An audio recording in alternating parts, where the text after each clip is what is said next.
बिस्मिल्लाहिर्रहमानिर्रहीम। आज का हमारा टॉपिक जो है वो सेल वॉल के हवाले से है। सेल वॉल क्या है? वो कह रहे the cell wall was discovered by Robert Hooke in 1665 earlier than the protoplast. Cell wall की डिस्कवरी हुई थी, किसने किया हुआ था? रॉबर्ट हुक ने किया हुआ था। एक वर्ड इस्तेमाल होता है नॉर्मली हमारे पास, डिस्कवर्ड।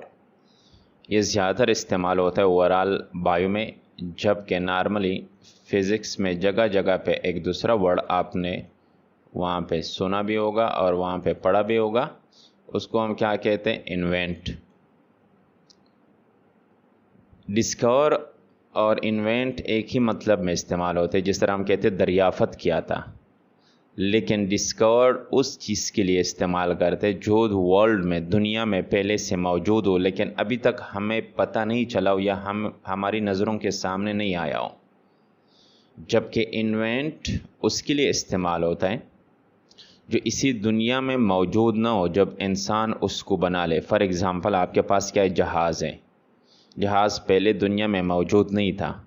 सेल पहले से मौजूद था, सेल वॉल पहले से मौजूद था, लेकिन हमारे पास वो टेक्निक नहीं थी, वो माइक्रोस्कोप नहीं था जिसके ज़रिए हम सेल वॉल को देख सकते। तो यहाँ पे कह रहे कि 1665 में रॉबर्ट हुक ने पहले इसकी डिस्कवरी की हुई थी। फिर कह रहे earlier than the protoplast. Protoplast क्या होता है? प्रोटोप्लास्ट प्रीवियस वाले लेक्चर में भी हमने एक्सप्लेन किया हुआ था, स्टार्ट वाले लेक्चर में। प्रोटोप्लास्ट बेसिकली हमारे पास ये एक सेल है। उस सेल के अंदर क्या होता है? हमारे पास न्यूक्लियस होता है, ठीक है। ये कौन सा पार्ट हो गया? ये पार्ट हमारे पास साइटोप्लाज्म पार्ट हो गया। ये ओवरऑल जो है हमारे पास साइटोप्लाज्म का पार्ट है। जबकि इसके अंदर वाला पार्ट जो है वो कौन सा पार्ट है हमारे पास? ये न्यूक्लियोप्लाज्म का पार्ट है जो अंदर है, न्यूक्लियस के अंदर, ठीक है। तो वो कह रहे कि हमारे पास इन दोनों का, ये साइटोप्लाज्म सी से मैं इसको ज़ाहिर करता, न्यूक्लियोप्लाज्म को मैंने एन से ज़ाहिर किया हुआ है। साइटोप्लाज्म प्लस न्यूक्लियोप्लाज्म को कंबाइन हम क्या कहते हैं? प्रोटोप्लाज्म कहते हैं। इस प्रोटोप्लाज्म की डिस्कवरी से पहले, अभी तक प्रोटोप्लाज्म का हमें पता नहीं चला था। उससे पहले प्लांट सेल में आउटर लेयर जो होता है, जो सबसे बाहर वाला लेयर होता है, वो कौन सा होता है आपके पास? वो सेल वॉल होता है।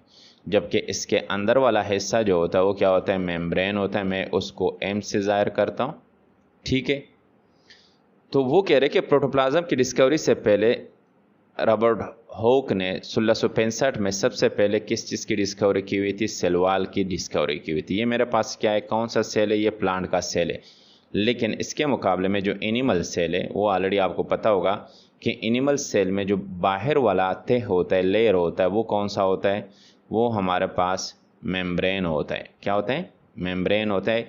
क्योंकि एनिमल सेल में उसको ए से ज़ाहिर कर रहा हूँ, एनिमल सेल में सेल वॉल मौजूद नहीं होता। सिर्फ प्लांट सेल में क्या होता है हमारे पास? सेल वॉल यहाँ पे मौजूद होता है, ठीक है।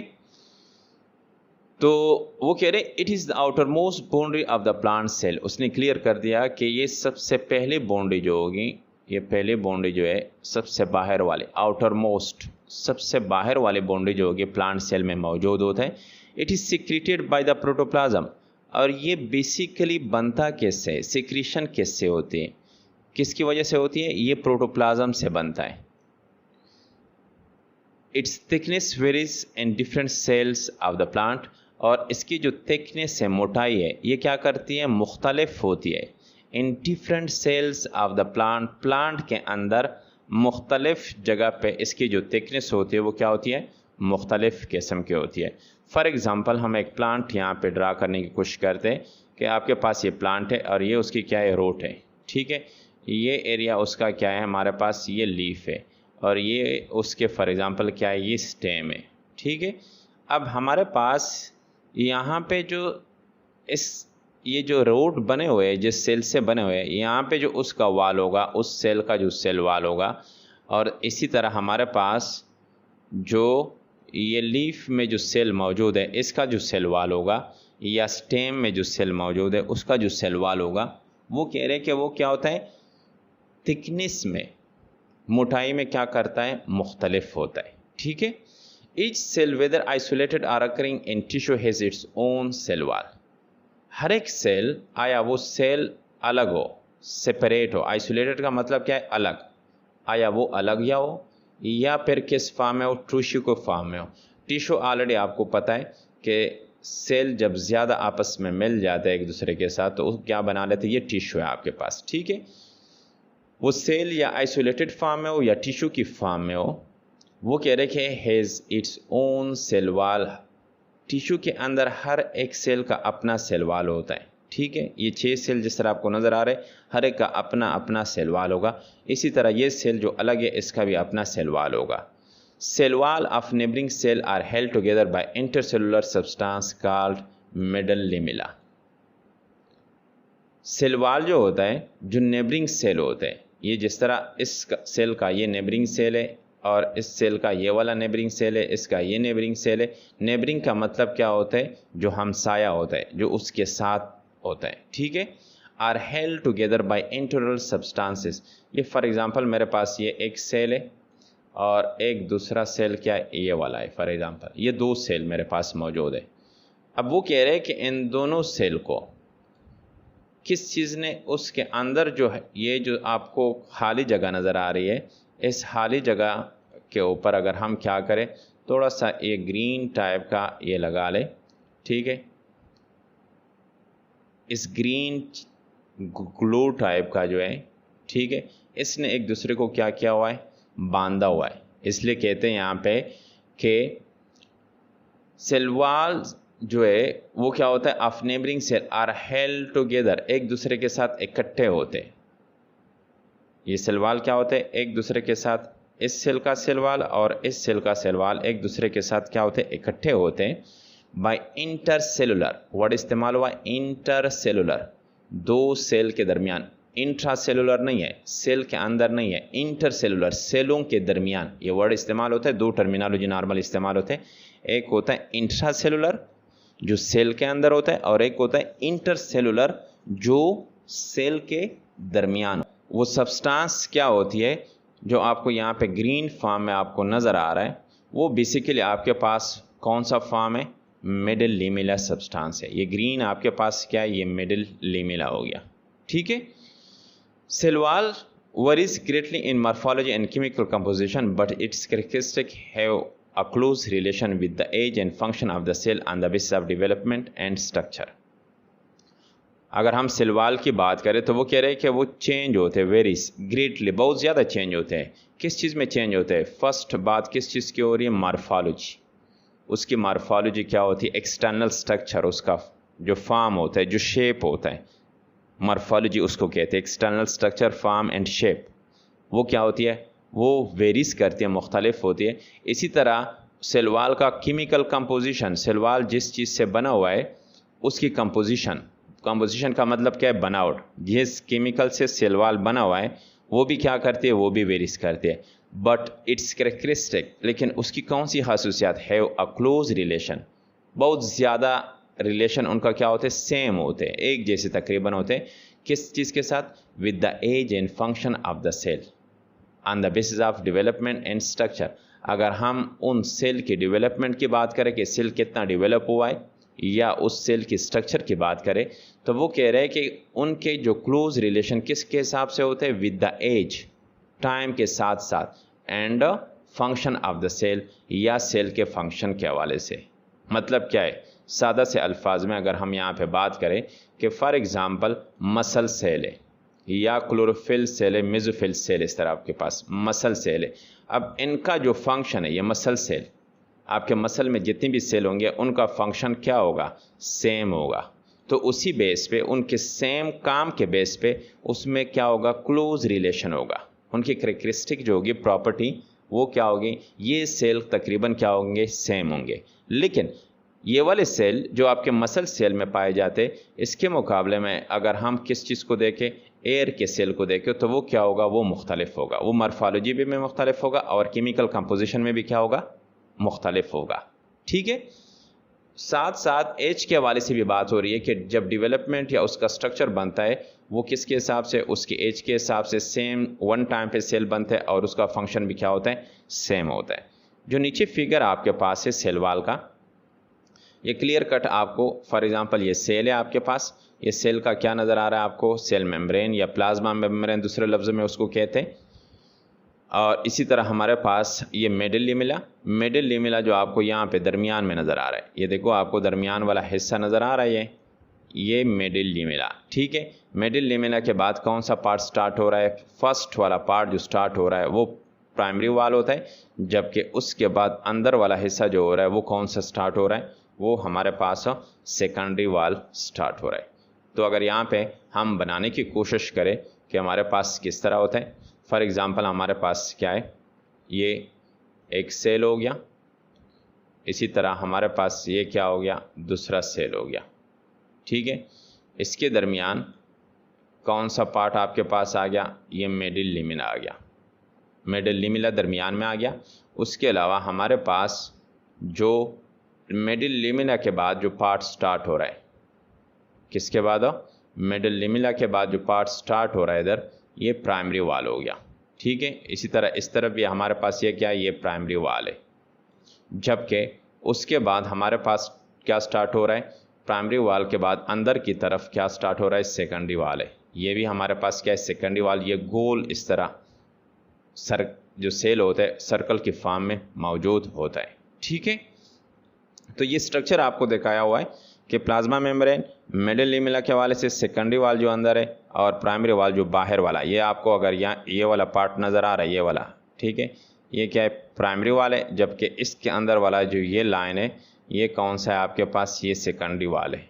ठीक है, उसके अलावा हमारे पास वो कह रहे हैं कि the cell wall have 3 fundamental parts, namely cell wall के क्या होते हैं, 3 फंडामेंटल पार्ट होते हैं, 3 हिस्से होते हैं। फर्स्ट हिस्सा कौन सा होता है, मिडिल लिमिला होता है, प्राइमरी वाल होता है और सेकेंडरी वाल होता है। Middle lamella cement together the wall of the neighbouring cell. Middle lamella का काम क्या होता है, उसका काम यह होता है कि जो नेबरिंग सेल होते हैं, एक सेल जो दूसरे के साथ बिल्कुल हमसाये की तरह होता है, उन दोनों के दरमियान जो सीमेंट वाला काम करता है, इन दोनों को अटैच करके रखता है, ये किसका काम होता है, ये मिडिल लिमिला जो आपको ग्रीन फॉर्म में नज़र आ रहा है। ठीक है, it is usually 3 in about 1 micrometre in thickness. और ये मिडिल लिमिला जो होता है, पहली बात होती क्या होती है, 3 होती है, बिल्कुल बारीक होती है। और इसकी जो साइज़ है, मोटाई है, थिकनेस मोटाई जो है वो कितनी है, 1 माइक्रोमीटर है। In woody tissue the middle lamella is commonly lignified. अगर हम क्या करें, वुडी टिश्यू की बात करें, जिसमें क्या होती है, लकड़ियाँ होती है, जिस तरह सख्त टाइप का थोड़ा सा होता है, तो मिडिल लिमिला के साथ एक और चीज़ मौजूद होता है, वो कौन सा होता है, लिग्निन, इस तरह लिग्निफाइड होता है, उसकी कम्बिनेशन होती है इस मिडिल लिमिला में। मिडिल लिमिला के बाद जो दूसरा पार्ट है हमारे पास, वो कौन सा स्टार्ट हो रहा है, प्राइमरी वाल। ठीक है, प्राइमरी वाल, जिस तरह अभी मैंने बता दिया कि प्राइमरी वाल, इसके बाद जो पार्ट स्टार्ट हो रहा है मिडिल लिमिला के बाद वो कौन सा होता है, वो प्राइमरी वाल। समझ लो कि आपके पास क्या है, फॉर एग्जांपल ये प्राइमरी वाल है, रेड वाला जो आपको नजर आ रहा है। ठीक है, तो वो कह रहा है कि is the first wall formed in a developing cell. Middle lamella के बाद जो दूसरा पार्ट हमारे पास जो सेल का जो सबसे बाहर वाला एरिया, वो कौन सा है, प्राइमरी वाल है। और ये क्या बनता है, फर्स्ट वाल फॉर्म, क्योंकि लाजमी बात है बाहर से जब बनता है ये पहला वाल बन रहा है इन अ डेवलपिंग सेल। कौन से सेल की बात हो रही है, डेवलप, जब एक सेल डेवलप हो रहा हो, जिसकी ग्रोथ हो रही हो, जो सेल बन रहा हो, it is usually 1 to 3 micrometre in thickness. मोटाई में ये कितना होता है, ये वाला 1 से 3 माइक्रोमीटर होता है। More or less elastic and extendable. साथ साथ ये भी कहा हुआ है कि ये क्या हो सकता है, more or less elastic. Elasticity किस चीज़ को कहते हैं, लचक को कहते हैं। जिस तरह रबड़ होता है, जब आप उस रबड़ को खींच लेते हो तो दोबारा जब उसको छोड़ देते तो वो अपनी जगह पे वापस आ जाते हैं, इलास्टिक, लचक होता है उसमें। ठीक है, और साथ साथ क्या होता है, एक्सटेंडेबल। एक्सटेंडेबल का मतलब क्या है, फैलाओ, आप उसको फैला भी सकते हो, खींच के क्या हो जाता है, फैल जाता है इस तरह। वो कह रहे हैं कि more or less elastic and extendable, थोड़ा सा या ज़्यादा, मोर ज़्यादा, क्या हो सकता है, वो इलास्टिसिटी भी उसमें होती है, साथ साथ एक्सटेंडेबल भी होता है। क्रिस्टलाइन फॉर्म में होता है, क्रिस्टल की फॉर्म में होता है। जिस तरह आपके पास शुगर है, चीनी जो है, चीनी के जो दाने होते हैं वो क्रिस्टल फॉर्म, इस तरह समझ लो कि वो क्रिस्टल फॉर्म है। या बर्फ़ के टुकड़े जब आप करते हो, वो छोटे से उसके जो पार्ट होते हैं जो बिल्कुल आपको छोटे छोटे पार्ट में नज़र आते हैं, वो हमारे पास क्या होता है, क्रिस्टलाइन फॉर्म आपके पास। और कहते हैं ऑप्टिकली एक्टिव होता है, और साथ साथ क्या होता है, ऑप्टिकली ग्लास के साथ आता है, ठीक है। और एक्टिविटी भी उसमें क्या होती है, एक्टिव फॉर्म में होता है। फिर कह रहे it is composed of cellulose. ये प्राइमरी वाल जो होता है ये किस चीज़ का बना होता है, ये सेलुलोज का बना होता है। किस चीज़ का, सेलुलोज का बना होता है। और साथ साथ पेक्टिक कंपाउंड का बना होता है मोस्टली। और उन पेक्टिक कंपाउंड में हमारे पास क्या होते हैं, पॉलीसेकेराइड, जो चैप्टर नंबर 2 में हमने ऑलरेडी उसके हवाले से पढ़ा हुआ है। और साथ साथ हेमी सेलुलोज, हेमी वर्ड इस्तेमाल होता है हाफ, हेमी किस चीज़ के लिए, हाफ सेलुलोज का इसी तरह बना होता है, ठीक है। उसके अलावा हमारे पास मिडिल लेमिना एंड प्राइमरी वाल के बाद जो नेक्स्ट पार्ट हमारे पास स्टार्ट हो रहा है वो कौन सी चीज़ आपके पास है, वो सेकेंडरी वाल है। Follow the order of primary वाल। वो कह रहे प्राइमरी वाल के बाद जो नेक्स्ट ऑर्डर आ रहा है, जो नेक्स्ट नंबर आ रहा है, वो किस चीज़ का आ रहा है, वो हमारे पास सेकेंडरी वाल का आ रहा है। फॉर एग्जांपल ये अंदर की तरफ प्राइमरी वाल के बाद जो नेक्स्ट एरिया स्टार्ट हो रहा है, ये किस चीज़ का स्टार्ट हो रहा है, ये अगर आपको नज़र आ रहा है यहाँ पे, ये सेकेंडरी वाल है, ठीक है। तो हमारे पास ये क्या हो गया, ये मिडिल लेमिना हो गया, एम से मैं उसको ज़ाहिर कर रहा हूँ। फॉर एग्जांपल ये आपके पास क्या हो गया, प्राइमरी वाल हो गया। और ये आपके पास जो है ये कौन सा हो गया, ये सेकेंडरी वाल आपके पास हो गया।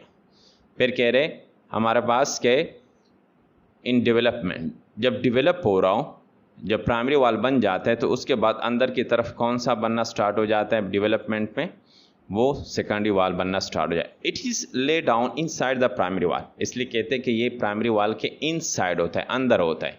इसका मतलब ये हुआ कि प्राइमरी वाल बाहर हो गया और सेकेंडरी वाल जो है वो किस तरफ हो गया, अंदर की तरफ हो गया। Its thickness is about 5 to 10 micrometre. और इसकी जो थिकनेस है, मोटाई जो है वो तकरीबन कितनी है, 5 से लेकर 10 माइक्रोमीटर आपके पास है। जिस तरह प्राइमरी वाल की कितनी थी, 1 से 3 माइक्रोमीटर, और इसी तरह मिडिल लेमिना के कितनी थी, 1 माइक्रोमीटर आपके पास था। फिर कह रहे साथ साथ मोर और लेस रिजिड। रिजिड का मतलब क्या होता है, हार्ड, सख्त।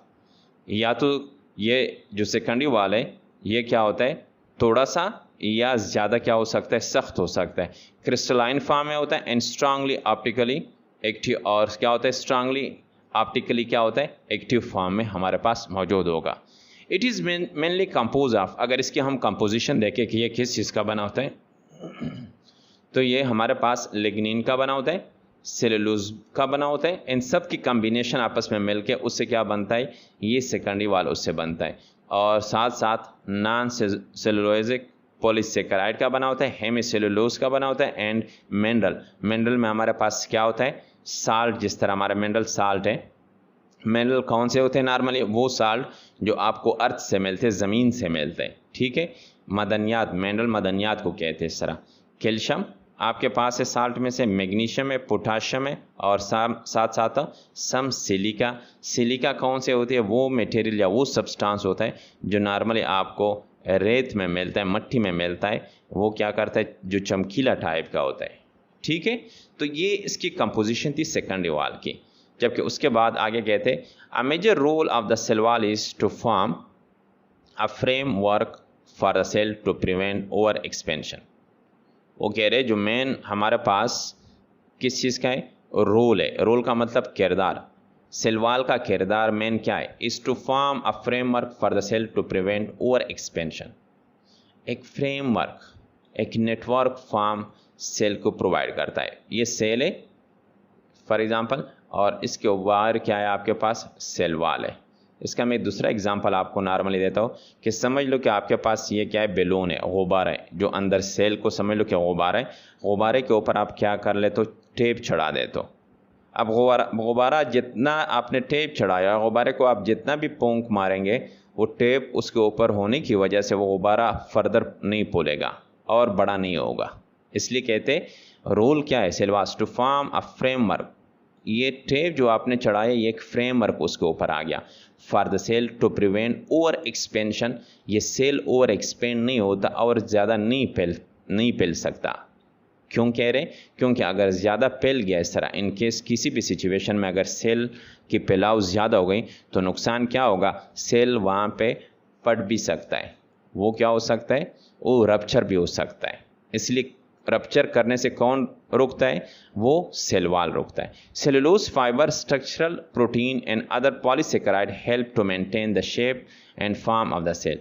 उसके अलावा जो आपके पास सेलुलोज हो गए या प्रोटीन उसके अंदर होते, स्ट्रक्चर प्रोटीन हो गए, और इसी तरह दूसरे पॉलीसेकेराइड कार्बोहाइड्रेट क्या करते, हेल्प करते, मदद करते हैं to maintain the shape. Maintain का मतलब क्या है, कायम रखना, कि वो सेल का शेप क्या रखे, कायम रखे, and form of the cell, और इसी तरह सेल का जो फॉर्म, एक शेप एंड फॉर्म, दो चीज़ें आपके पास हो गई, उसका शेप और उसका फॉर्म। अगर सर्कल फॉर्म में तो सर्कल फॉर्म में रहने दें, अगर रेक्टेंगुलर फॉर्म में इस तरह तो रेक्टेंगुलर फॉर्म में उसको रखता है। ठीक है, सर्कल फॉर्म में और रेक्टेंगुलर फॉर्म में। अगर आप स्क्वायर फॉर्म में हो तो स्क्वायर फॉर्म में क्या करते हैं, उसको रखना चाहेंगे। कौन करता है ये काम किसका होता है, सेलुलोज और स्ट्रक्चर प्रोटीन पॉलीसेकेराइड का ये काम होता है। ठीक है, आई थिंक आपको टॉपिक की समझ आई होगी।